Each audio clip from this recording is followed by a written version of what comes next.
हमें सब पता है इंद्रजीत। इस खेत की पिशाच के बारे में हमसे बेहतर कौन जान सकता है, क्योंकि इसे हमने ही अपने हाथों से गढ़ा है। हम ही इसे पूजते हैं और हम ही इसे भोजन देते हैं। क्या क्या बकवास कर रहे हैं आप मुखिया जी? ये एक दरिंदा है। इसने आपके गांव के लोगों को निगला है।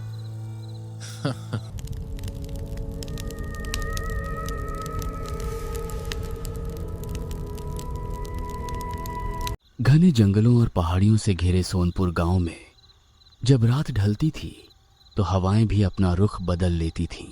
रात के ठीक 12 बजे पूरा गांव एक मरे हुए परिंदे की तरह शांत हो जाता था। 50 घरों वाले इस गांव में अब महज 10-12 घर ही आबाद बचे थे। बाकी सब रात गांव छोड़कर भाग चुके थे। जो बचे थे वे भी ढलते सूरज के साथ अपने घरों के भारी अर्गले चढ़ाकर अंदर दुबक जाते थे।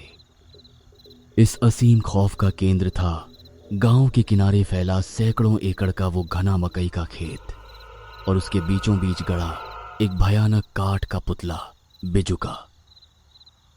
वह कोई आम पुतला नहीं था। सूखी मुड़ी तुड़ी खपच्चियों पर फटी हुई काली टाट मड़ी हुई थी। उस टाट पर कोयले से एक विकृत चौड़ी मुस्कान उकेरी गई थी, लेकिन उसकी दोनों बाहें इस कदर फैली हुई थीं मानो वह पूरे सोनपुर को अपनी खूनी आगोश में समा लेने के लिए इशारे कर रहा हो।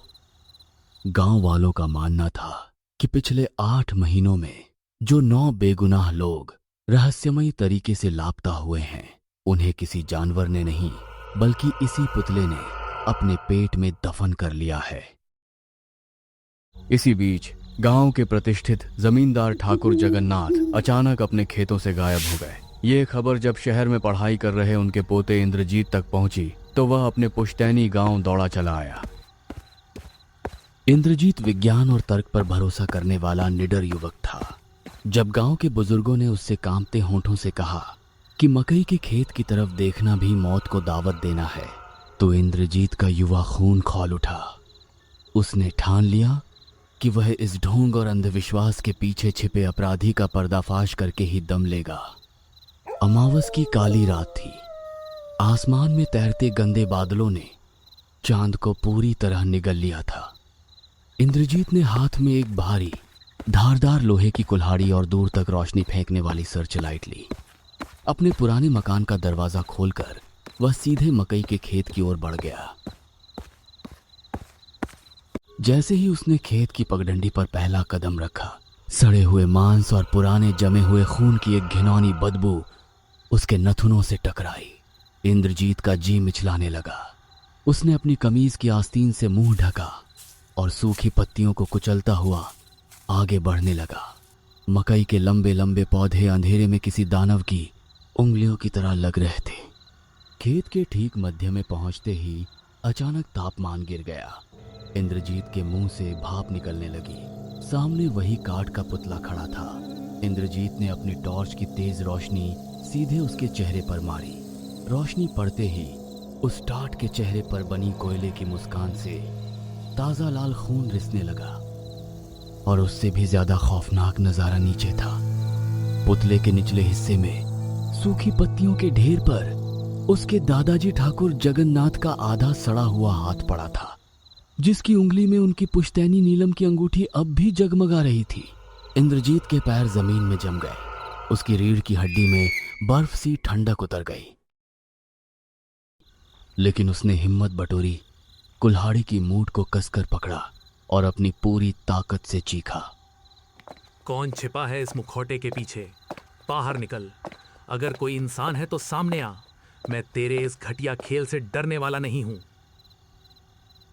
उसकी आवाज सन्नाटे को चीरती हुई खेत में गूंजी और फिर सब कुछ एकदम शांत हो गया। हवा का चलना पूरी तरह बंद हो गया। तभी जमीन पर किसी भारी चीज को घसीटने की भयानक आवाज आई। इंद्रजीत ने झटके से रोशनी उस खंभे पर डाली जहां पुतला बंधा था। रोशनी पड़ते ही इंद्रजीत की सांस गले में ही अटक गई। खंभा खाली था। रस्सियां कटी हुई नीचे पड़ी थीं। वह बेजान काठ का ढांचा गायब हो चुका था। तभी इंद्रजीत की गर्दन के ठीक पीछे एक बेहद ठंडी और सड़ी हुई सांस महसूस हुई। इंद्रजीत के रोंगटे खड़े हो गए।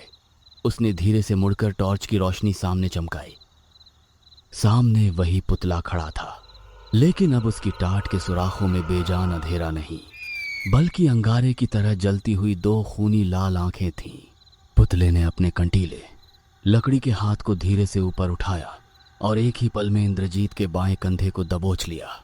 उसकी नुकीले तिनके इंद्रजीत के मांस को चीरते हुए हड्डियों तक धंस गए। इंद्रजीत दर्द से बुरी तरह कराह उठा।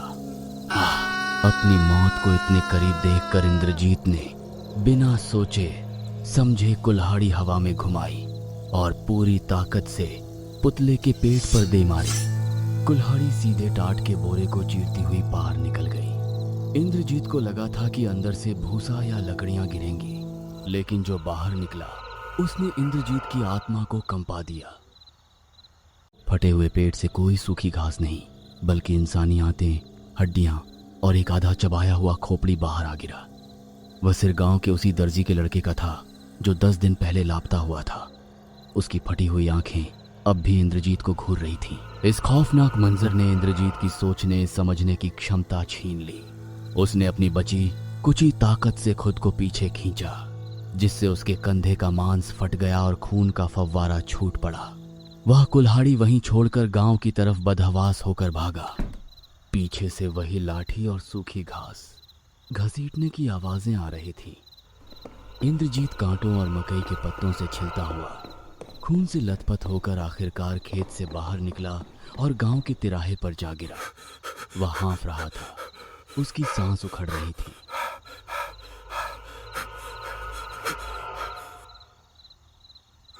भागो भागो सब लोग, वो कोई वहम नहीं है। वो शैतान जिंदा है। उसने दादाजी को मार डाला। वो मेरे पीछे आ रहा है। इंद्रजीत ने सामने देखा और उसके होश उड़ गए। गांव के बचे हुए सभी 12-14 लोग हाथ में जलती हुई मशालें और कुल्हाड़ियां लिए तिराहे पर एक घेरा बनाकर खड़े थे। उनके चेहरों पर न तो कोई डर था, न ही इंद्रजीत को इस हाल में देखकर कोई हैरानी। इंद्रजीत ने गांव के मुखिया भैरव सिंह का पानेचा पकड़ा। मुखिया जी, सुन रहे हैं आप? चलिए यहां से। लेकिन भैरव सिंह अपनी जगह से 1 इंच भी नहीं हिले। उनके चेहरे पर एक अमानवीय, ठंडी और क्रूर मुस्कान तैर गई। तभी पीछे से हड्डियों के कड़कड़ाने की भयानक आवाज आई। वह पुतला इंद्रजीत के ठीक पीछे आकर रुक गया, लेकिन इस बार उसने हमला नहीं किया। हमें सब पता है इंद्रजीत, इस खेत के पिशाच के बारे में हमसे बेहतर कौन जान सकता है, क्योंकि इसे हमने ही अपने हाथों से गढ़ा है। हम ही इसे पूजते हैं और हम ही इसे भोजन देते हैं।